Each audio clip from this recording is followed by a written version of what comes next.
The rain hammered my windshield as I pulled into the driveway, wipers struggling against the downpour. Another 12-hour shift at Murphy's Auto Repair, my hands still stained with grease despite scrubbing them raw in the shop's cracked sink. The porch light flickered like a fading firefly, casting shadows that danced across the peeling paint of our modest two-story home. That's when I saw it. My battered leather suitcase sitting by the front door like a faithful dog waiting to be let in. I sat in my truck for a moment, engine ticking as it cooled, trying to make sense of what I was seeing. The suitcase had been in our bedroom closet that morning, buried under Julia's collection of designer purses she couldn't afford but bought anyway. Now it sat there, bulging at the seams, the zipper straining against whatever had been crammed inside. Mrs. Krantz's curtains twitched in the house next door. The old woman had made neighborhood surveillance her full-time job since her husband passed 2 years ago. She was probably having the time of her life watching this drama unfold. I climbed out of the truck, boots splashing in the puddles that had formed in our cracked driveway. The rain soaked through my work shirt before I reached the porch steps. I grabbed the suitcase handle, surprised by its weight, and tried the front door. Locked. I fumbled for my keys, hands shaking from more than the cold. The lock turned with a click that seemed to echo in the night air. I pushed the door open and stepped inside, dragging the suitcase behind me. Julia stood in the living room, arms crossed, still wearing the black dress she'd put on for her book club meeting. Her blonde hair was perfectly styled, makeup flawless despite the late hour. She looked like she was posing for a magazine photo titled, "Suburban Wife Confronts Cheating Husband." "You can't stay here," she said, her voice flat and cold as winter concrete. I set the suitcase down, water dripping from my jacket onto the hardwood floor we'd refinished together 3 summers ago. "What's that supposed to mean?" "Melissa told me what you did." Julia's blue eyes, the same ones that had made me forget my own name when we first met 15 years ago, now looked at me like I was something she'd scrape off her shoe. "What I did?" I laughed, but there was no humor in it. "And what exactly did I do?" "Don't play dumb, Tom. She told me about last night at the barbecue. How you cornered her in the kitchen. How you—" She paused, pressing her lips together like she was tasting something sour. "How you put your hands on her." The words hit me like a wrench to the gut. Melissa Patterson, Julia's best friend since college, the woman who'd been in our lives for over a decade. The same woman who'd organized Julia's surprise birthday party last year, who'd helped us move furniture when we bought this house, who'd been like a sister to both of us. "That's insane," I said, my voice barely above a whisper. "You know that's insane, right?" Julia's expression didn't change. "She was crying when she called me, shaking. She said you'd been drinking." "I had 2 beers over 4 hours. You were there, Julia. You saw me. I saw you disappearing into the kitchen every chance you got. I saw how you looked at her." How I looked at her. Melissa Patterson was attractive in that artificial way that money could buy. Perfect teeth, perfect hair, perfect everything. But she was also cold, calculating, and had a way of making every conversation about herself. The idea that I'd risk my marriage for her was so ridiculous I almost laughed again. Almost. "So you believe her," I said. It wasn't a question. "She's my best friend, Tom. She has no reason to lie." "And I do?" Julia turned away, walking to the window that faced the street. "She said you've been acting strange lately. Distant. She thinks you might be having some kind of crisis." "A crisis?" The word came out sharper than I intended. "The only crisis I'm having is standing in my own living room being accused of something I didn't do by my own wife." "Keep your voice down. Emma's sleeping." Our daughter. 12 years old, all knees and elbows and attitude. The thought of her hearing this conversation made my stomach turn. "Where am I supposed to go?" I asked. "That's not my problem." Julia's reflection in the window looked like a stranger. "Melissa says you need help, professional help. Maybe some time away will make you realize what you've done." "What I've done?" I repeated the words, tasting their bitterness. "And what about what you're doing right now, throwing your husband out based on the word of someone who wasn't even there?" Before we dive deeper into this story, I have one small request. Please subscribe, drop a like, comment, and hit that hype button to boost this channel so more people can discover these incredible Reddit stories. She finally turned around. She was there, Tom, in the kitchen. With you. For 30 seconds while I grabbed another beer from the cooler. That's it. That's not what she says. The finality in her voice told me everything I needed to know. This wasn't a discussion or even an argument. This was a verdict, and I was the only one who hadn't been invited to the trial. I picked up the suitcase again, its weight somehow heavier now. Fine, but when you figure out what really happened here, don't expect me to come crawling back. Don't threaten me. It's not a threat. It's a promise. I walked toward the door, then stopped. Tell me something, Julia. In 15 years of marriage, have I ever given you a reason not to trust me? Even once? She was quiet for so long, I thought she might not answer. When she finally spoke, her voice was softer, uncertain. No. Then why now? Why her word over mine? Another long pause. Because she's never lied to me. And you think I have? I think people change. I think you've been unhappy for a while now, and maybe you did something stupid, something you regret. Unhappy. The word hung in the air between us like smoke. Was I unhappy? Working 60-hour weeks to keep up with Julia's spending habits while she managed a boutique clothing store and spent her evenings with friends I couldn't stand? Living in a house we couldn't really afford, in a neighborhood where everyone measured their worth by the size of their SUV? Maybe I was unhappy, but not unhappy enough to throw away everything I'd built with the woman I loved. Loved. Past tense? The thought scared me more than I wanted to admit. I opened the front door, and the rain immediately began soaking the suitcase. I'll call you tomorrow. Maybe we can talk when you've had time to think. Don't call me. Call Melissa first. Apologize to her. Make this right. The door closed behind me with a soft click, followed by the sound of the deadbolt sliding home. I stood on the porch for a moment, rain plastering my hair to my skull, watching Mrs. Krantz's curtains fall back into place. My phone buzzed as I loaded the suitcase into the truck. A text from Emma. Mom's in the kitchen burning stuff. Melissa's here. They're talking about you. I typed back, I love you. This will get sorted out. Her response came immediately. Melissa keeps smiling. It's weird. I stared at that message for a long time, rain drumming on the truck's roof. Melissa keeps smiling. It's weird. Yeah, I thought as I started the engine. It was weird. Murphy's Auto Repair occupied a corner lot on the wrong side of Millfield's main drag, wedged between a pawn shop and a Chinese restaurant that had been temporarily closed for 6 months. The building was a monument to functional ugliness, concrete block walls, roll-up doors, and a hand-painted sign that had faded to the point where you had to squint to make out the words. But it was mine now, or at least the apartment above it was. Dwayne Murphy, my boss for the past 8 years, had offered it to me when his mother-in-law moved into assisted living. It wasn't much, a studio with a kitchenette, a bathroom the size of a phone booth, and windows that faced the railroad tracks. But it was shelter, and it was cheap.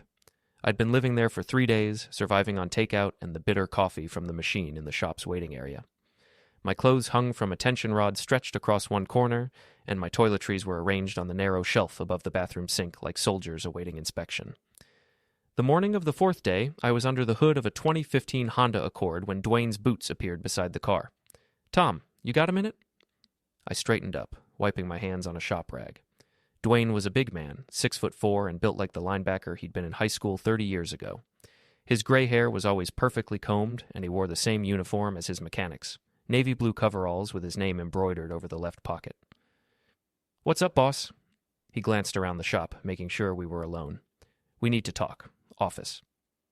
Dwayne's office was a cramped space behind the service counter, dominated by a metal desk that looked like it had survived a war. The walls were covered with calendars from parts suppliers, safety notices, and a framed photo of Dwayne shaking hands with some NASCAR driver whose name I'd forgotten. He closed the door and settled into his chair, which creaked ominously under his weight. So, you want to tell me what's really going on? I'd told him the basic story when I'd asked about the apartment, marital problems, needed a place to stay temporarily, would be back on my feet soon. He hadn't pressed for details, and I'd been grateful for that. It's complicated, I said. Complicated how? You cheat on Julia? She cheat on you? You rob a bank together and now you're fighting over how to split the money? Despite everything, I smiled. Nothing that interesting. Her best friend accused me of making a pass at her. Julia believed the friend instead of me. Dwayne leaned back in his chair, studying my face. You make a pass at this friend? No. You sure?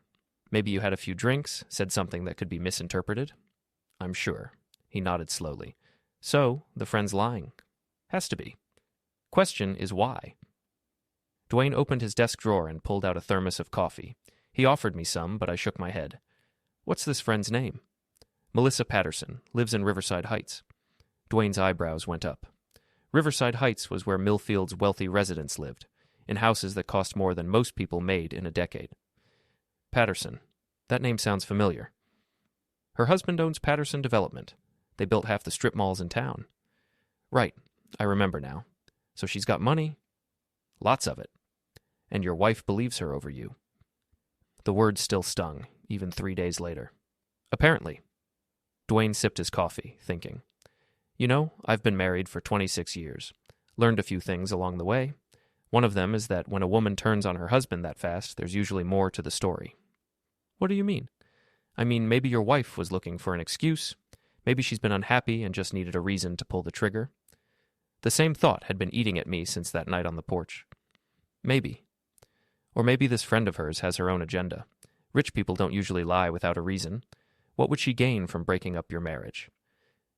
I'd been asking myself the same question. Melissa had always been friendly to me, in that superficial way wealthy people were friendly to everyone. She'd never shown any romantic interest, never flirted, never given me any reason to think she saw me as anything other than Julia's blue-collar husband. I don't know, I admitted. Well, you better figure it out, because sitting around feeling sorry for yourself isn't going to solve anything. A knock on the office door interrupted us. Come in, Dwayne called. Frank Kowalski stuck his head through the doorway. Frank was a regular customer, a retired cop who now worked as a private investigator. He was short and stocky, with thinning brown hair and the kind of face that made people want to tell him their secrets. Hey, Dwayne, Tom. Heard you might be working on my Buick today. Should be ready by noon, I said. Frank nodded, then looked at Dwayne. Mind if I borrow Tom for a minute? Got something I want to run by him. Dwayne waved us out. Go ahead, but don't take too long. That Honda's not going to fix itself. Frank and I walked out to the parking lot behind the shop. His Buick sat next to my truck, both vehicles looking shabby compared to the shiny new cars that filled the lots at the dealerships across town.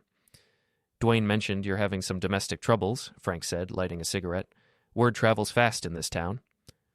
It does when you're living above Murphy's shop. People talk. He took a drag, exhaled slowly. You want to tell me about it? I gave him the same abbreviated version I'd given Dwayne. Frank listened without interrupting, his cop's eyes taking in every detail. So the wife's friend says you grabbed her, and the wife believes it, he said when I finished. That's the story. And you didn't grab her. I didn't grab her. Frank flicked ash onto the asphalt. You know what I did for 25 years before I retired? You were a cop. I was a detective, spent most of my time investigating domestic situations, cheating husbands, cheating wives, custody disputes, that kind of thing, and you know what I learned? I waited. I learned that when someone makes a false accusation like this, they usually have a reason. Maybe they want something, maybe they're covering up something else, maybe they're just crazy, but there's always a reason. That's what Dwayne said. Dwayne's a smart man. Frank dropped his cigarette and ground it under his heel. You want to know what really happened at that barbecue? I know what happened. Nothing. You know what you did, but you don't know what she did, or what she told people she was going to do, or who she talked to before she made the accusation. You don't know if this was planned or spontaneous. You don't know if your wife was in on it from the beginning, or if she's just a victim too. The possibility that Julia might be as much a victim as I was hadn't occurred to me. I'd been so focused on feeling betrayed that I hadn't considered she might have been manipulated. What are you suggesting? I asked. Frank reached into his jacket and pulled out a business card. I'm suggesting that maybe you need to know the whole truth before you decide what to do next, and I'm suggesting that I might be able to help you find it. I took the card. It was simple, white cardstock with black lettering. Frank Kowalski, Private Investigations, Discretion Guaranteed. How much? I asked. For you? Call it a favor. I like you, Tom. You're one of the good guys, and I don't like seeing good guys get railroaded. What would you do? I'd watch, I'd listen, I'd find out who's talking to who and what they're saying. I'd follow the money, check phone records, see if there are any patterns you're missing. He paused. And I'd find out what your wife's been up to since she threw you out. The thought of spying on Julia made my stomach turn, but the thought of spending the rest of my life wondering what really happened made it turn even more. Okay, I said, but I want to know everything, even if I don't like what you find. Frank smiled. That's the only way I work. As I walked back toward the shop, my phone buzzed. A text from an unknown number. This is Melissa. We need to talk. Meet me at Starbucks on Main Street at 2 p.m. Come alone. I showed the message to Frank, who had followed me back inside. He whistled low. Well, that's interesting. Should I go? Absolutely. But first, let me set you up with a little insurance. The Starbucks on Main Street occupied the ground floor of a converted Victorian house, all exposed brick and reclaimed wood that was supposed to make you forget you were drinking overpriced coffee in a chain restaurant. I arrived 10 minutes early and chose a table in the back corner where I could watch the entrance. Frank had given me a small digital recorder, no bigger than a pack of gum, and shown me how to activate it with a simple button press. It was now clipped to the inside of my jacket pocket, ready to capture whatever Melissa Patterson wanted to tell me. She walked in at exactly 2 o'clock, dressed in yoga pants and a designer sweater that probably cost more than I made in a week. Her auburn hair was pulled back in a ponytail, and she wore oversized sunglasses despite the cloudy afternoon. She spotted me immediately and walked over, her expression unreadable. "Tom, thank you for coming." "Melissa." I didn't stand up or offer to get her coffee. "What do you want?" She sat down across from me, placing her purse on the table between us. "I want to apologize." Of all the things I'd expected her to say, that wasn't one of them. Apologize for what? For what happened at the barbecue. For the misunderstanding. Misunderstanding? I kept my voice level, casual. Is that what we're calling it? She looked around the coffee shop, making sure no one was listening. The place was nearly empty. A college student with a laptop, an elderly man reading a newspaper, a mother with a stroller. No one paying attention to us. "I may have overreacted," she said. "Overreacted to what exactly?" Melissa shifted in her chair. "You startled me in the kitchen. I was getting ice, and you came up behind me. I turned around quickly, and I guess I misinterpreted your intentions. My intentions were to grab a beer from the cooler. I know that now, but at the time, with the way you were looking at me..." "How was I looking at you?" "I don't know. Differently, like you were interested." I leaned back in my chair. "Interested in what?" "In me." The conversation felt surreal.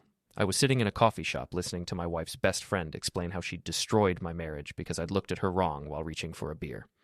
"So you called Julia and told her I grabbed you?" "I called Julia because I was confused and upset. I needed someone to talk to." "And you told her I put my hands on you?" Melissa's cheeks flushed. "I may have exaggerated. I was emotional." "You lied." I was trying to process what had happened. Sometimes when we're upset, we remember things differently than they actually occurred. It was a neat piece of psychological double talk, the kind of explanation that sounded reasonable while meaning absolutely nothing. She was giving herself an out while admitting just enough to seem credible. "So, what do you want from me?" I asked. "I want to fix this. I want to call Julia and explain that I misunderstood the situation, that you didn't actually do anything inappropriate." "Why now? Why not 3 days ago?" Melissa looked down at her hands. "Because I've been thinking about it. About you and Julia. About your family. I don't want to be responsible for breaking up a marriage over a misunderstanding." "Very noble of you." She looked up sharply. "I'm trying to do the right thing here, Tom." "The right thing would have been not lying in the first place." "I didn't lie. I was confused." We sat in silence for a moment. I could hear the espresso machine hissing behind the counter, the murmur of conversation from the other customers. Melissa fidgeted with her purse strap, clearly uncomfortable. "There's something else," she said finally. "What?" "Julia's been struggling. Since you left." "Struggling how?" "She's not sleeping. She's barely eating. She keeps asking me if I'm sure about what happened in the kitchen." "And what do you tell her?" "I tell her the truth, that I was upset and maybe I overreacted." "But you haven't told her you lied." "I haven't told her I lied because I didn't lie. I told her what I believed happened at the time." More double talk. Melissa was good at this. I had to give her credit. She was walking back her accusation without actually admitting she'd made it up. "What does Julia want?" I asked. "She wants to talk to you. She wants to work this out." "Then why isn't she here instead of you?" Melissa hesitated. "Because she's embarrassed. She feels like she chose her friend over her husband, and now she's not sure she made the right choice." "She didn't make the right choice." "I know. That's why I'm here." I studied her face, looking for tells, for signs of deception. Frank had taught me a few things during our brief conversation. Watch the eyes, listen for inconsistencies, pay attention to body language. Melissa was nervous, but she seemed sincere. Either she was telling the truth, or she was a very good liar. "What exactly are you proposing?" I asked. "I'll call Julia tonight. I'll tell her that I've had time to think about what happened, and I realize I misinterpreted your actions. I'll tell her that you didn't actually touch me or say anything inappropriate." "And then what?" "And then you can go home. You can work things out with your wife." It sounded too easy. After 3 days of anger and confusion and sleeping on a narrow bed above an auto repair shop, the solution to my problems was sitting across from me in yoga pants and a designer sweater. "Why should I trust you?" I asked. "Because I'm trying to fix my mistake." "Your mistake destroyed my marriage." Your marriage isn't destroyed. It's damaged. There's a difference. Maybe she was right. Maybe Julia was at home right now, wondering if she'd made a terrible error in judgment. Maybe she was missing me as much as I was missing her. Or maybe this was another manipulation, another lie designed to serve some purpose I couldn't see yet. I need to think about it, I said. Melissa nodded. I understand, but don't take too long, okay? The longer this goes on, the harder it's going to be to fix. She stood up, slinging her purse over her shoulder. Tom? For what it's worth, I really am sorry. I never meant for things to go this far. She walked out of the coffee shop without looking back, leaving me alone with my thoughts and a digital recorder full of her carefully worded apology. I sat there for another 10 minutes, watching the traffic pass by on Main Street, trying to decide what I believed. Melissa's story was plausible. People did misinterpret situations, especially when alcohol was involved. They did exaggerate when they were emotional. They did sometimes realize they'd made mistakes. But something about the conversation felt off. The timing, maybe, or the way she'd phrased her explanations. Or maybe it was just my own paranoia, my reluctance to trust anyone after being betrayed by the two women I'd trusted most. My phone buzzed. A text from Julia? Melissa says she talked to you. Can we meet somewhere? I miss you. I stared at the message for a long time before typing back. I miss you too, but I need some time to process everything. Her response came immediately. How much time? I don't know. A few days, maybe. Okay, I love you. I love you too. And I did. Despite everything that had happened, despite the anger and hurt and confusion, I still loved my wife. The question was whether love was enough to overcome the damage that had been done. I walked back to the shop, my mind spinning with possibilities. Frank was waiting for me in the parking lot, leaning against his Buick and smoking another cigarette. How'd it go? He asked. She wants to recant. Says she misinterpreted what happened. Frank nodded thoughtfully. Interesting timing. What do you mean? I mean, I spent the morning asking around about Melissa Patterson. Turns out she's got some problems you might not know about. What kind of problems? Frank flicked his cigarette away. The kind that might explain why she's suddenly so eager to make things right. Frank's office was located in a strip mall between a nail salon and a tax preparation service, the kind of place where ambition went to compromise with reality. The waiting area consisted of 2 plastic chairs and a coffee table covered with outdated magazines. Frank's private office wasn't much bigger, dominated by a desk that had seen better decades and filing cabinets that looked like they'd been rescued from a government surplus auction. He gestured for me to sit in the single client chair while he settled behind his desk. A manila folder sat in front of him, thick with papers and photographs. Tell me about Melissa Patterson, he said, opening the folder. What do you want to know? Everything. How long have you known her? What's her relationship with your wife? What's her marriage like? Any financial problems, personal issues, anything that might be relevant. I thought back to when I'd first met Melissa, trying to remember details I'd never paid attention to at the time. She and Julia were roommates in college. They stayed close after graduation. Melissa married her husband about 5 years ago. Second marriage for both of them. He's older, probably 55 or so. They live in one of those big houses in Riverside Heights. Kids? No. Julia says Melissa can't have them. It's a sensitive subject. Frank made a note. What does she do for work? I don't think she works. Her husband's company is pretty successful, so she doesn't need to. So she's got time on her hands. I guess. She's involved in charity stuff, volunteers at the animal shelter, that kind of thing. Frank pulled a photograph from the folder and slid it across the desk. It showed Melissa coming out of a building I didn't recognize, talking on her phone. The image was grainy, obviously taken from a distance with a telephoto lens. Recognize the building? Frank asked. I studied the photo. No, should I? It's a law office downtown. Brennan, Walsh, and Associates. They specialize in family law. The implications hit me immediately. She's getting divorced. Filed papers 2 weeks ago, citing irreconcilable differences. 2 weeks ago. I did the math in my head. That's a week before the barbecue. Exactly. Frank pulled out another photograph, this one showing Melissa sitting in a car with a man I didn't recognize. This was taken 3 days after she filed. The guy she's with is her lawyer, David Walsh. They were at a restaurant across town, having what looked like a very intimate conversation. You think she's having an affair with her lawyer? I think she's having an affair with someone. Whether it's the lawyer or someone else remains to be seen. Frank spread several more photographs across the desk. Melissa at various locations around town, always with the same man, or sometimes with other people I didn't recognize. The images painted a picture of someone living a very different life than the one she presented to her friends. "Here's what I think happened," Frank said. "Melissa's marriage was already in trouble. She'd filed for divorce. She was probably looking at a significant financial settlement, and then something went wrong. Maybe her husband found out about the affair. Maybe he hired his own lawyer. Maybe he discovered assets she didn't know about. Whatever it was, she needed a distraction." A distraction from what? From her own problems. Think about it. If she's in the middle of a messy divorce, the last thing she wants is her best friend asking questions about why her marriage fell apart. Much easier to create drama in someone else's life. It was a cynical theory, but it made a certain kind of sense. Melissa had always been the center of attention in any group, the one who dominated conversations and made everything about herself. Creating a crisis in Julia's marriage would certainly shift focus away from her own problems. "But why me specifically?" I asked. "Why not just make up some other kind of drama?" Frank leaned back in his chair. "Because you were convenient. You were there, you were male, and you were married to her best friend. Plus, let's be honest, you're not exactly her social equal. If she accuses some country club husband of harassment, people might ask questions, but a mechanic? People are more likely to believe that story." The casual classism in his analysis stung, but I couldn't argue with the logic. In Millfield's social hierarchy, I was definitely on the lower rungs. "So what's her endgame?" I asked. "That's the interesting question. At first, I thought she just wanted to cause trouble and move on, but now she's trying to take it back, which suggests she's got a different agenda."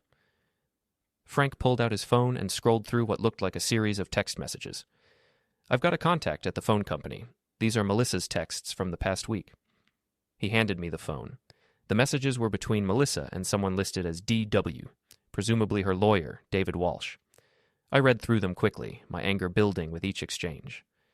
"Julia's husband is out of the house. Perfect timing." "Are you sure this is necessary?" "Trust me. She'll need a friend now more than ever." "And if he figures it out?" "He won't. He's not that smart." I handed the phone back to Frank. "She planned this." "Looks that way. But why? What does she gain from breaking up my marriage?" Frank closed the folder and looked at me seriously. "I think she wants your wife." The words hung in the air between us. I felt like I'd been punched in the stomach. "You mean? I think Melissa Patterson is in love with Julia. Has been for years, probably. And now that her own marriage is falling apart, she's decided to make her move." It was so obvious once he said it that I couldn't believe I hadn't seen it myself. The way Melissa always monopolized Julia's time, the way she inserted herself into every aspect of our lives, the way she seemed to resent any attention Julia paid to me or Emma. "The barbecue was just an excuse," I said. "The barbecue was an opportunity. She saw her chance to get you out of the picture and took it. And Julia doesn't know. Julia doesn't have a clue. She thinks her best friend is trying to protect her from her predatory husband." I stood up and walked to the window, looking out at the parking lot where ordinary people were going about their ordinary lives, unaware that mine was being systematically destroyed by someone I'd trusted. "What do I do?" I asked. "That depends. Do you want your wife back, or do you want revenge?" "I want both." Frank smiled. "Then we're going to need a plan." The plan was elegant in its simplicity. Melissa wanted to play games? We'd give her a game she'd never forget. Frank had spent the past 2 days gathering intelligence, building a comprehensive picture of Melissa's secret life. Her affair with the lawyer was just the beginning. She'd also been siphoning money from her husband's business accounts, hiding assets in preparation for the divorce, and conducting what could only be described as a campaign of psychological manipulation against Julia. "She's been calling your wife every day since you left," Frank explained as we sat in his office reviewing the evidence. "Sometimes multiple times, always checking in, always offering support, always reinforcing the idea that you're dangerous and Julia's better off without you." "And Julia believes it?" "Julia wants to believe her friend is looking out for her. It's easier than accepting that she made a terrible mistake." Frank had photographs, phone records, financial documents, and even audio recordings from a bug he'd planted in Melissa's car. The woman was living a double life that would make a spy jealous, and she'd been doing it for months. "Here's what we're going to do," Frank said. "Tonight is the monthly book club meeting at Melissa's house. Julia will be there, along with 6 other women from their social circle. Melissa will be playing the supportive friend, probably talking about how worried she is about Julia's marriage." "How do you know about the book club?" "Because I've been watching Melissa's house. Same group of cars every 3rd Thursday of the month. Your wife's Honda is always one of them." Frank pulled out a small device that looked like a hearing aid. "This is a wireless transmitter. It'll broadcast whatever you say directly to the sound system in Melissa's living room. The range is about 50 yards, so you'll need to be close, but not too close. What am I supposed to say? Nothing. You're going to play them a recording. He handed me a small digital player loaded with the audio from Melissa's car. Her conversations with her lawyer, her phone calls planning the destruction of my marriage, her casual dismissal of Julia as easy to manipulate. You're going to interrupt their book club with the truth, Frank said. All of it. Let them hear exactly what kind of person they've been taking advice from. What if Julia doesn't believe it? What if she thinks the recordings are fake? Then we moved to phase 2. Frank opened another folder, this one containing financial records and legal documents. Melissa's been stealing from her husband's company. Embezzlement, fraud, tax evasion, enough to put her away for years. If she doesn't back off after tonight, we hand this over to the authorities. And if that doesn't work? Frank's smile was cold. Then we get creative. The plan had risks. If something went wrong, if we were caught, I could end up in more trouble than I was already in. But the alternative was accepting that my marriage was over, that my daughter would grow up thinking her father was a predator, that Melissa Patterson would get away with destroying my life for her own twisted purposes. That evening, I parked my truck 2 blocks from Melissa's house and walked through the shadows of Riverside Heights' manicured streets. The houses were massive, set back from the road behind perfectly maintained lawns and elaborate landscaping. Security lights tracked my movement, but I stayed on the sidewalks, just another resident out for an evening walk. Melissa's house was a Tudor-style mansion with leaded glass windows and a circular driveway filled with expensive cars. I could see lights in the living room, shadows moving behind the curtains. The book club was in session. I found a position behind a decorative hedge that gave me a clear view of the house while keeping me hidden from the street. Frank had tested the transmitter earlier. From this distance, it should work perfectly. My phone buzzed. A text from Frank. Audio is clear. They're talking about some romance novel. Julia looks miserable. Frank was parked at the other end of the block, monitoring the situation through a pair of binoculars and a directional microphone. If anything went wrong, he'd warn me. I waited until I heard Melissa's voice through the transmitter, holding forth about the book they were supposedly discussing. Then I activated the digital player and held it close to the transmitter. Melissa's recorded voice filled her living room. Julia's husband is out of the house. Perfect timing. The conversation inside stopped abruptly. I could imagine the confusion, the women looking around trying to figure out where the voice was coming from. The recording continued. Are you sure this is necessary? Trust me. She'll need a friend now more than ever. And if he figures it out? He won't. He's not that smart. My phone buzzed again. Frank. Chaos. Melissa's trying to turn off the stereo. Julia looks like she's seen a ghost. I let the recording play for another minute, cycling through the most damaging conversations. Melissa admitting she'd lied about the barbecue incident. Melissa laughing about how easy it was to manipulate Julia. Melissa discussing her plans to comfort Julia through the divorce and beyond. Then I switched to a different recording, Melissa talking to her lawyer about hiding assets from her husband, about falsifying business records, about using her charity work as a front for money laundering. Frank. Melissa's having a complete meltdown. 2 of the women are already leaving. Julia's just sitting there. I played one final recording, Melissa on the phone with someone else, discussing her feelings for Julia and her plans to finally make her move, once I was out of the picture permanently. Then I turned off the player and started walking back to my truck. Behind me, I could hear shouting from inside the house, car doors slamming, engines starting. The book club was over. My phone rang as I reached my truck. Julia's name on the caller ID. Hello, I said. Tom? Her voice was shaky, uncertain. We need to talk. I'm listening. Not on the phone. Can you meet me somewhere? Where? The diner on Route 9, the one where we had our first date. When? Now, please. I looked back toward Melissa's house. Most of the cars were gone, but I could see figures moving behind the lit windows. The confrontation was probably still going on. I'll be there in 20 minutes, I said. Tom? Yeah? I'm sorry. I'm so sorry. The line went quiet. I sat in my truck for a moment, watching the last of the book club members drive away, wondering if I'd just saved my marriage or destroyed it completely. Only one way to find out. The Route 9 diner hadn't changed in 15 years. Same red vinyl booths, same black and white checkered floor, same smell of coffee and grease that seemed permanently embedded in the walls. Julia was already there when I arrived, sitting in the same booth where we'd had our first date, staring out the window at the parking lot. She looked older than she had a week ago, tired. Her blonde hair was pulled back in a simple ponytail, and she wasn't wearing makeup. This was the Julia I'd fallen in love with in college, before the designer clothes and perfect appearances became so important to her. I slid into the booth across from her. The waitress, a woman named Dolores, who'd been working there since before we were born, brought me coffee without being asked. "You look terrible," Julia said. "Thanks, you too." She almost smiled. "Fair enough." We sat in silence for a moment, the weight of everything that had happened hanging between us like a physical presence.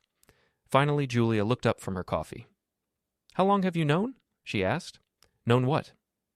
"About Melissa, about what she was doing." I considered lying, making myself look better by claiming I'd figured it out earlier, but we'd had enough lies between us. "A few days. I hired a private investigator to find out what really happened." Julia nodded. "The recordings tonight, that was you. That was me. How did you do it? Does it matter?" She was quiet for a long moment. "I suppose not." She looked up at me, and I could see tears in her eyes. "She was my best friend, Tom. For 20 years she was my best friend." "I know." I trusted her more than anyone. More than... She stopped, unable to finish the sentence. "More than me." "Yes." And I was wrong. I was so wrong. The tears came then, quietly at first, then in great shuddering sobs that shook her whole body. I wanted to reach across the table and hold her, but I wasn't sure I had the right anymore. "She played me," Julia said when she could speak again. "She played me like a violin. Every conversation, every phone call, every piece of advice, it was all designed to turn me against you. Why didn't you question it? In 15 years of marriage, had I ever given you a reason to think I'd cheat?" Julia wiped her eyes with a napkin. "No, never. But she was so convincing, and she seemed so hurt. And I thought..." She shook her head. "I don't know what I thought. That maybe I didn't know you as well as I believed I did. That maybe all marriages had secrets. And now? Now I know that some friendships have secrets too. Terrible ones." Dolores refilled our coffee cups and retreated to give us privacy. The diner was nearly empty, just us, a trucker at the counter, and a young couple in the corner booth who were too wrapped up in each other to pay attention to anyone else. "What happened after the recording stopped?" I asked. "Chaos. Complete chaos. Melissa tried to claim the recordings were fake, that you'd somehow doctored them. But we all recognized her voice. And some of the things she said, they matched conversations I'd had with her word for word." "What did the other women do?" "Most of them left immediately. Carol stayed long enough to tell Melissa exactly what she thought of her, which was not pleasant. And Susan said she was going to call her husband, he's a lawyer, to see if what we heard constituted some kind of fraud." "And Melissa?" Julia's expression hardened. "Melissa threatened me. Said if I took you back, she'd make sure everyone in town knew what kind of man I was married to. Said she had more evidence of your behavior." "What did you tell her?" "I told her that if she ever spoke to me again, I'd call the police. Then I left." I felt a surge of pride. The Julia I'd married had always been strong, but somewhere along the way she'd started deferring to Melissa's opinions about everything. It was good to see her standing up for herself. "So what happens now?" I asked. Julia looked down at her hands. "I don't know. I want to fix this, Tom. I want to fix us. But I don't know if that's possible." "Why not?" "Because I chose her over you. When it mattered most, I believed a lie instead of trusting my husband. How do we come back from that?" It was a fair question. The betrayal cut both ways. She'd been manipulated by someone she trusted, but she'd also been willing to throw away our marriage based on a single accusation. "I don't know either," I admitted, "but I think we have to try." "Do you forgive me?" The question hung in the air between us. Did I forgive her? I wanted to. I loved her, and I understood how Melissa had manipulated the situation. But forgiveness wasn't the same as forgetting, and I wasn't sure I'd ever be able to forget the feeling of standing on our porch with a suitcase, listening to my wife tell me I couldn't come home. "I want to," I said. "But it's going to take time," Julia nodded. "I understand. And things have to change. The spending, the social climbing, the caring more about what other people think than what's right for our family. All of that has to stop." "I know. And no more secrets. No more girls' nights where you complain about me to your friends.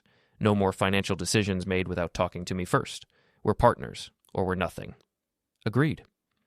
I studied her face, looking for signs of sincerity. She seemed genuine, but then again, I'd thought Melissa was genuine too. Trust, once broken, was hard to rebuild. "What about Emma?" I asked. "What does she know?" "She knows you didn't do anything wrong. She never believed it anyway. She said Melissa was acting weird and that you'd never hurt anyone. Smart kid. She gets that from you. We talked for another hour, working through the practical details of putting our lives back together. I'd move back home, we'd start counseling, we'd figure out how to rebuild what had been broken. It wouldn't be easy, but it was possible. As we prepared to leave, Julia reached across the table and took my hand. I love you, she said. I never stopped loving you, even when I believed her lies. I love you too. Can you ever trust me again? I squeezed her hand. Ask me in a year. She smiled, the first genuine smile I'd seen from her in weeks. Fair enough.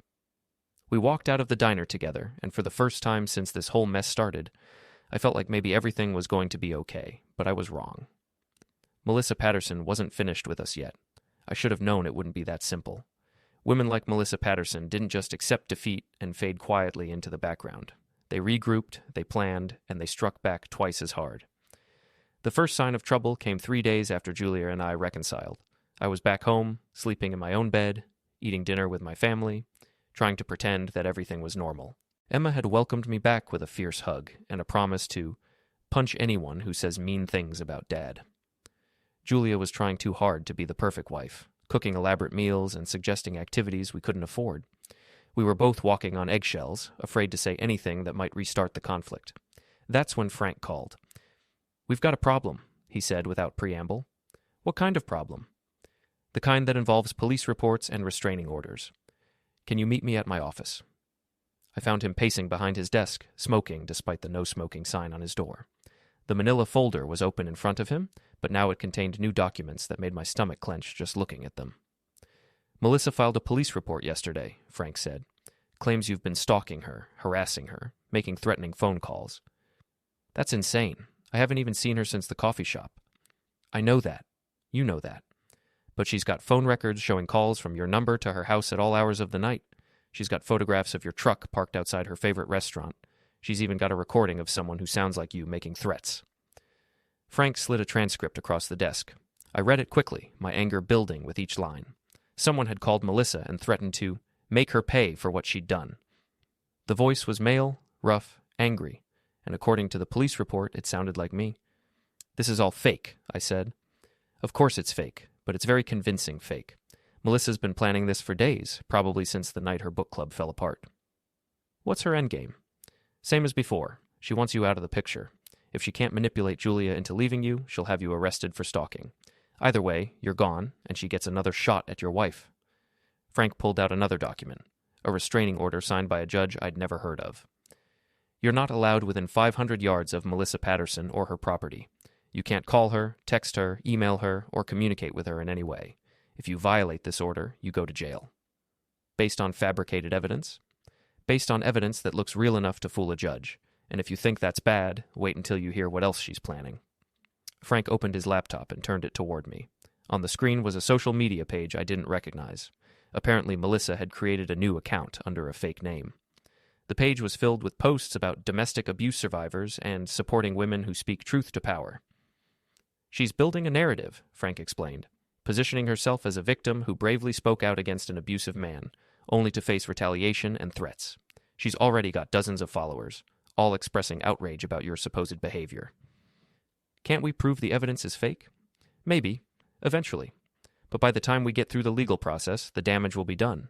Your reputation will be destroyed, Julia will be under enormous social pressure to leave you, and Melissa will look like a hero for standing up to a dangerous man. I stared at the laptop screen, watching comments pile up from strangers who were ready to condemn me based on lies. The modern version of a lynch mob, armed with keyboards instead of torches.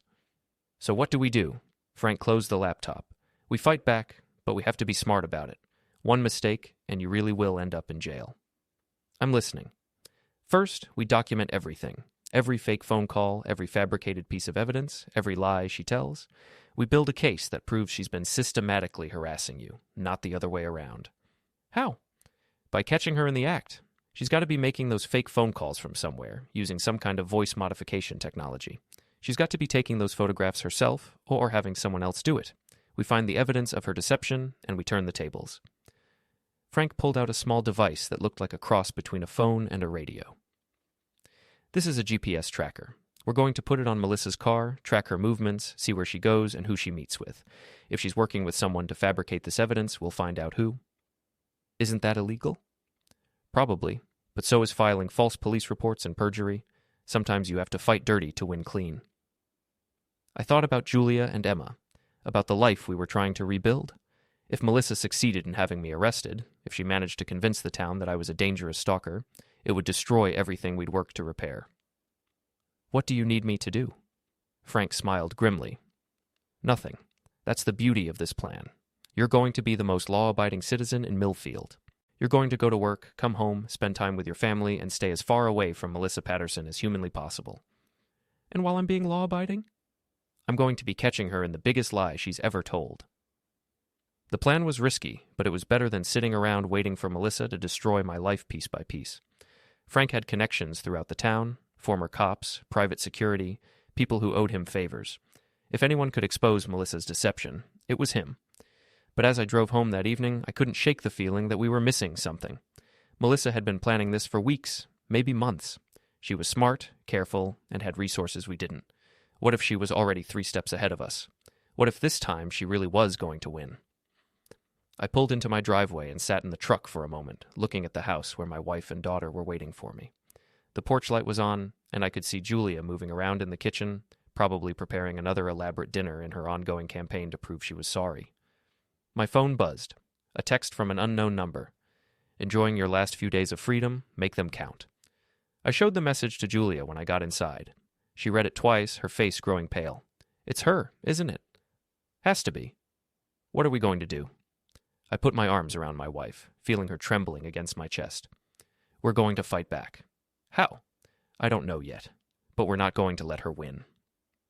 Julia looked up at me, and I saw something in her eyes I hadn't seen in years.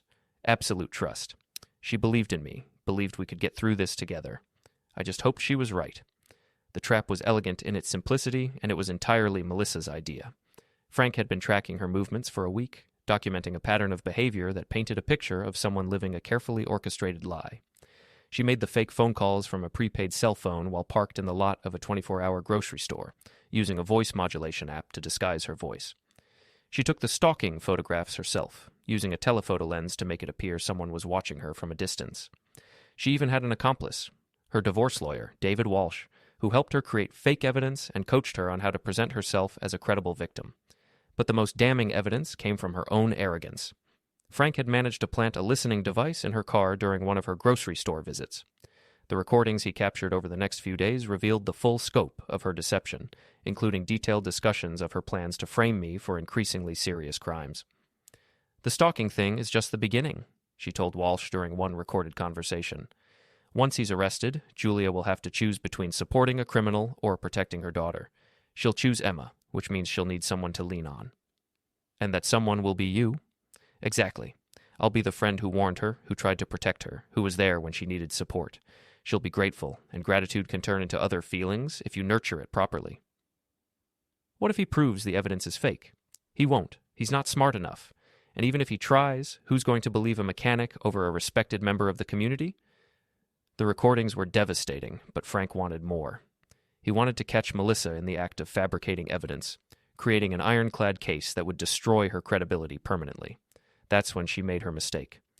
Melissa had been escalating her claims, telling police that the harassment was getting worse, that she feared for her safety.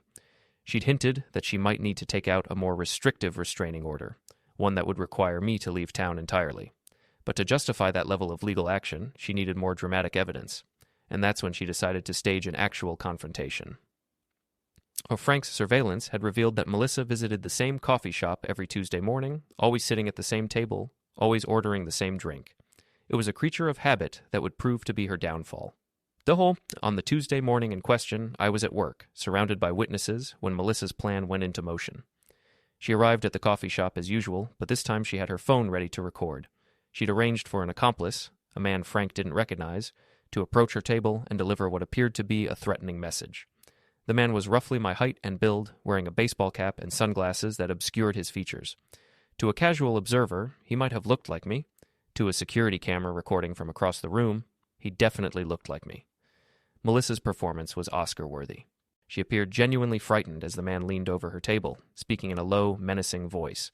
She pleaded with him to leave her alone, her voice carrying clearly across the coffee shop. Other customers turned to look, several pulling out their phones to record the confrontation. The man delivered his message, a series of threats that made it clear he blamed Melissa for ruining his marriage, and then walked out, leaving Melissa sobbing at her table. Within minutes, she was on the phone with police, reporting that I had violated the restraining order and threatened her in public. It was a brilliant plan. She had multiple witnesses, security camera footage, and her own recording of the incident. The evidence would be overwhelming, and I'd be arrested within hours. There was just one problem with her brilliant plan. Frank had been watching. Not just watching, but recording everything with high-definition cameras positioned around the coffee shop. He'd captured the entire performance from multiple angles, including clear shots of the accomplice's face and license plate number. Better yet, he'd followed the accomplice after he left the coffee shop, watching him meet with Melissa in a parking lot 3 blocks away. Their reunion was captured on video, Melissa congratulating her accomplice, paying him in cash, and discussing how convincing their performance had been. But the most damning evidence came from the audio Frank had recorded inside Melissa's car during the drive to the coffee shop. She'd rehearsed the entire confrontation with Walsh over the phone, discussing exactly what the accomplice should say and how she should react.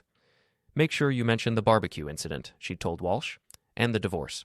I want it clear that he blames me for destroying his marriage." What if someone tries to stop him? They won't. People don't get involved anymore. They just record everything and post it online. And afterward? Afterward, I call the police and play the victim. By tonight, Tom will be in jail, and Julia will finally see what kind of man she married. Frank had it all. The planning, the execution, the payoff. A complete record of Melissa Patterson committing multiple felonies in her obsessive campaign to destroy my marriage. The police arrived at Murphy's shop just after noon, expecting to arrest me for violating the restraining order. Instead, they found me under the hood of a Honda Civic, surrounded by coworkers who could vouch for my whereabouts all morning.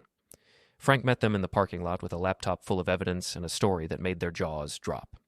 By evening, Melissa Patterson was under arrest for filing false police reports, perjury, conspiracy, and harassment. Her accomplice, a struggling actor she'd hired through a website that connected people with performance artists, was charged as an accessory. The story made the front page of the Millfield Herald the next day. Local woman arrested for elaborate hoax.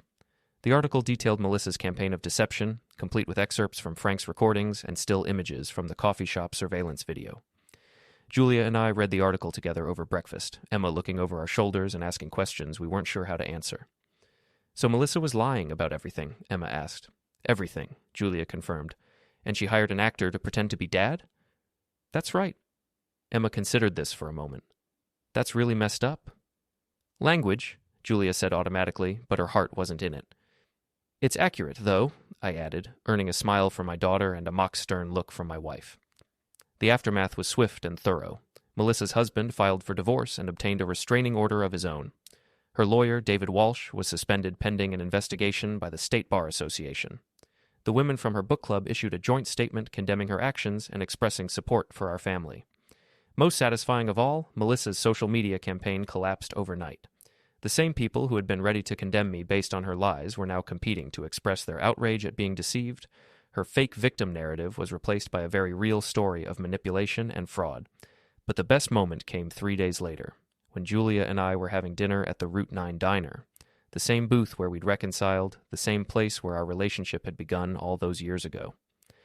"I have something to tell you," Julia said, reaching across the table to take my hand. "What's that?"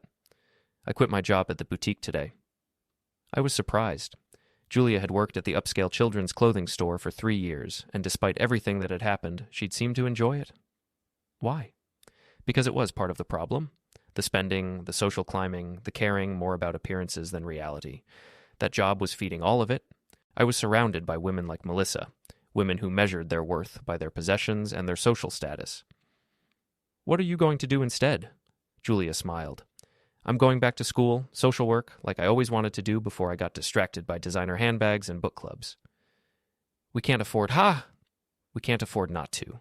I want to help people, Tom. Real people with real problems. I want to do something that matters." I squeezed her hand. "It'll be tight financially." "I know, but we'll make it work. We always do." As we walked out of the diner that night, Julia stopped and turned to me. "Do you forgive me now?" she asked.